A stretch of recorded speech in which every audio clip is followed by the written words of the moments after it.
سبحان اللہ سبحان تو اللہ. غوث پاک کو ایسے دور میں مبعوث کیا گیا، جلوہ گر کیا گیا، پیدا کیا گیا کہ سرکار غوث العظم دستگیر رضی اللہ تبارک و تعالیٰ عنہ کا دور بڑا بھیانک دور تھا. اس دور میں باطنی فرقہ تھا. یہ باطنی فرقے کے لوگ انہوں نے مسجد کے اماموں کو قتل کر دیا.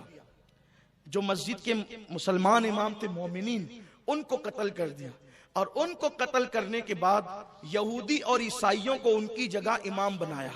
انہوں نے داڑیاں رکھی، بڑی بڑی ٹوپیاں امامے پہنے، اور عربی، فارسی، قرآن، تفسیر پر انہوں نے علوم حاصل کیے، اور وہ مسجدوں کے اندر امام بن گئے. اور جب امام بن گئے تو وہ ہر عنوان پہ تقریر کرتے، لیکن عظمت رسالت پہ تقریر نہیں کرتے. ان کو اصلاح مال بہت پسند تھا، لیکن اصلاح عقیدت ان کو پسند نہیں تھی. عقیدے کی اصلاح ان کو پسند نہیں تھی. اس لیے کہ جو یہودی فکر رکھنے والی قومیں ہیں وہ ہر عنوان پر بولے گی، لیکن عظمت مصطفیٰ پر کبھی نہیں بول سکتی.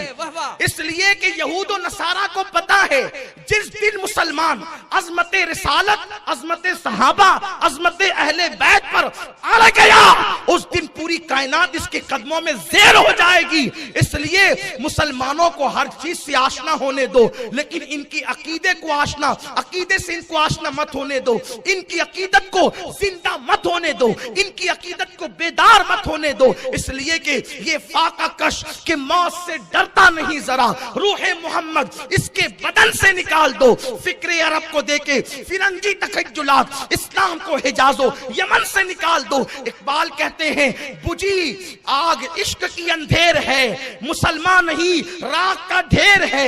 جب تک مسلمانوں کے دل میں عشق مصطفیٰ موجود ہے، مسلمان مسلمان ہے. جس دن اس کے دل سے عشق مصطفیٰ کی آگ بجھ گئی، اب وہ مسلمان نہ رہ گیا، وہ راک کا ڈھیر ہو گیا. راک کے ڈھیر کو آپ ہوا میں اڑا دو، پیروں تلے کچل دو، دریا میں بہا دو، اس کو کچھ بھی کرو، اب وہ کچھ کر نہیں سکتا. اس لیے کہ راک کے ڈھیر میں کوئی طاقت ہی نہیں ہوتی، کوئی قوت ہی نہیں ہوتی. قوت تو اس کو ہوتی ہے جس کے دل میں عشق مصطفیٰ ہوتا ہے. یاد رکھیں شام و یمن کی تباہی کے تانے بانے آج نہیں، ایک صدی پہلے سے بنے جا چکے تھے، بلکہ اس سے پہلے سے بنے جا چکے تھے. اقبال نے کم و بیش ایک صدی پہلے رونا رویا تھا فکر عرب کو دیکھے. فرنگی تخیلات اسلام کو حجاز و یمن سے نکال دو. ہر بات کی گئی لیکن عشق مصطفیٰ کی بات کبھی نہیں کی گئی، عظمت رسالت کی بات کبھی نہیں کی گئی. ایسا ہی دور آ گیا تھا غوث العظم دستگیر کے وقت میں کہ مسجدوں کے اندر امام اللہ اکبر دنیا دار تھے. یہود و نصارہ کو امام بنا کر کے رکھ دیا گیا تھا. وہ ہر عنوان پر بولتے تھے، لیکن عقیدت پر نہ بولتے تھے، عقیدوں پر نہ بولتے تھے. اور پھر کیا ہوا؟ جب بولنے والوں کی زبان میں تاثیر بھی تو چاہیے. جب دل میں عشق نہیں تو پھر انسان کس طریقے سے سوچ کی بات کرے گا؟ تو کیا ہوا؟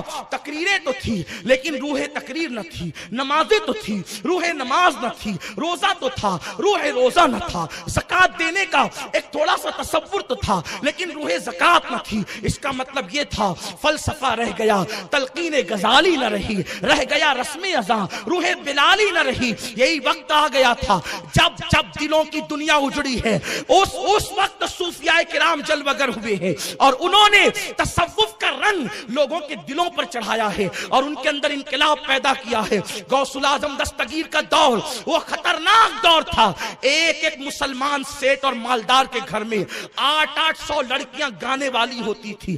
300 لڑکیوں کے ساتھ زنا کیے جاتے تھے. اگر میری زبان اس خوف سے ڈرتی کہ کسی کی غیبت ہو جائے گی تو میں ان لوگوں کے نام بھی لیتا، لیکن مجھے اس پہ ڈاؤٹ ہے کہ وہ لوگ واقعی مسلمان تھے یا جعلی مسلمان تھے. میں نے پڑھنے میں ابھی اس کی تحقیق نہیں کی، لیکن تاریخ بتاتی ہے اس دور کی تاریخ 5ویں صدی ہجری کی تاریخ. وہ تاریخ کیا ہے پتا ہے؟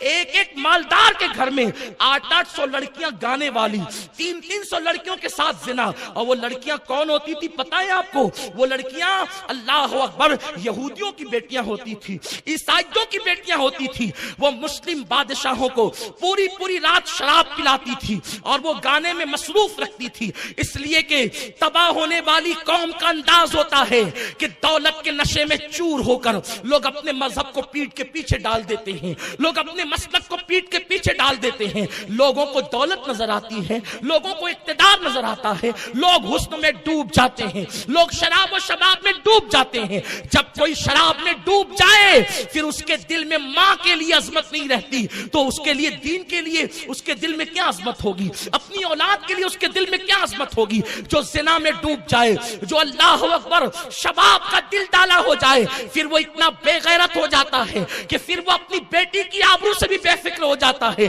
तो जिसको बेटी की आबरू की फिक्र ना हो तो फिर वो कौम की बेटियों की आबरू की फिक्र क्या करेगा। इसलिए कि निगाहें जब मुकद्दस होती है तो इंसान हर बेटी को अपनी बेटी समझता है। निगाहों में जब तकद्दुस होता है तो उसकी निगाहें हया से झुक जाती है। गौसुल आजम दस्तगीर ने ये माहौल देखा।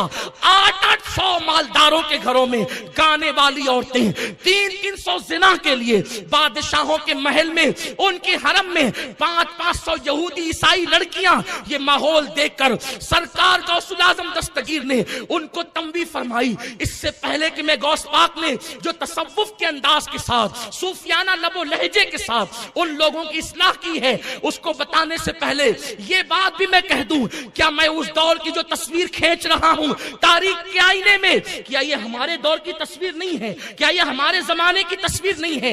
आज कोई 24 लुम का मालिक बन जाए तो पहली बीवी उसको बुरी लगने लगती है और वो कभी तराशन वाली के साथ अफेयर करता है, कभी पड़ोसी के साथ अफेयर करता है, कभी पार्कों में जाकर जिना के अड्डों को आबाद करने की कोशिश करता है, पिकनिक के नाम पर जाकर के माज़अल्लाह वो जिना करता है।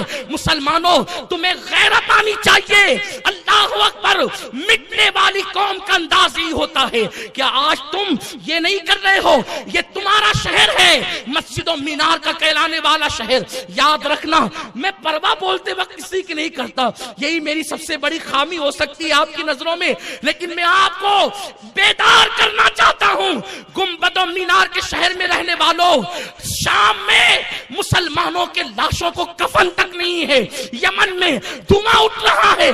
बैतुल मुकद्दस के अंदर मुस्लिम एक बेटी के साथ 8 सिपाही जिना कर रहे हैं। मासूम बच्चों की जाने जा रही है। हाल ये है, हिंदुस्तान के कई मुसलमान नोटबंदी के बाद से भूख की चक्की में पिस रहे हैं और गुंबदों मीनार के शहर में रहने वाले इन मुसलमानों का हाल ये है, जब ये मुशायरा करते हैं तो शायरात को बुलाते हैं और शायरात हुस्न का की परी बन करके, अल्लाह अकबर, वो हुस्न के अंदर डूब करके आधा दुपट्टा ओढ़कर पूरे सिरार के साथ मिंबर पर आकर के बैठती है, स्टेज पर आकर के बैठती है।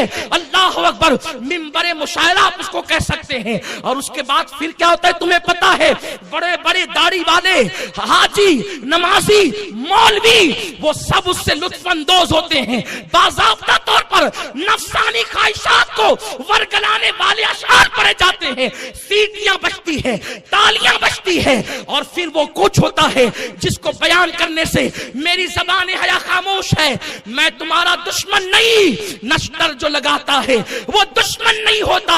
अगर तुम इसी तरह डूबे रहे तो आप जानते हैं हिंदुस्तान जो हाथ से गया है उसकी वजह क्या है। पूरी रात बादशाह वक्त मुशायरों में डूब जाते थे, मुजरे में डूब जाते थे, नचनियों पर पैसे लुटाए जाते थे और फिर हिंदुस्तान मुसलमानों के हाथ से छीन लिया गया।